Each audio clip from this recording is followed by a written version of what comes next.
জিয়া পরিবারকে আমি নিশ্চিহ্ন বা এটা হাবিজাবি করতে বলেছি। I am giving challenge, where, when, how. আমি এই ধরনের র্যাকলেস কথা কারো নামেই বলি না, এমনকি শেখ হাসিনার পরিবারের নামেও আমি বলি না। সবাই আমাকে খুব ভালোবাসে, তো এই জন্য আমাকে নিয়ে কসলায় সবাই। আলহামদুলিল্লাহ, আমাদের ব্যারিস্টার পার্থ সাহেব, আমি শুনেছি উনি খুব ভালো ডিবেট করতেন। উনি প্রচুর ম্যাটেরিয়ালস নিয়ে এসেছেন, তো কিছু উনি সঠিক চালান দিয়েছেন, আবার কিছু একটু বেঠিক চালান দিয়েছেন।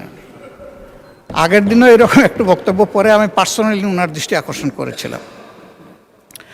উনি কার নামে কোর্ট করেছেন আমি ঠিক বুঝতে পারি নাই, কিন্তু ফাইলটা শুরু করেছেন আমার নামে। উনি বলেছেন যে আমি জিয়া পরিবারকে, মানে নো আপনি মেনশন করেন না, লেট মি সে যে জিয়া পরিবারকে আমি নিশ্চিহ্ন বা এটা হাবিজাবি করতে বলেছি। I am giving challenge, where, when, how, you have to clarify ইট।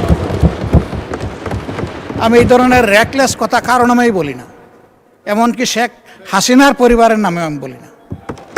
যে দুষ করবে তার সাথে যাবে বিষয়টা, অন্য কেউ বললে সেটা আমার নামে চালান হবে না। তা আমি ওনাকে অনুরোধ করব, বক্তব্যের মাধুর্য ছড়াইতে গিয়ে আমার উপরে যেন ভবিষ্যতে আর মেহরবানি করে এই ধরনের দয়া উনি না করেন।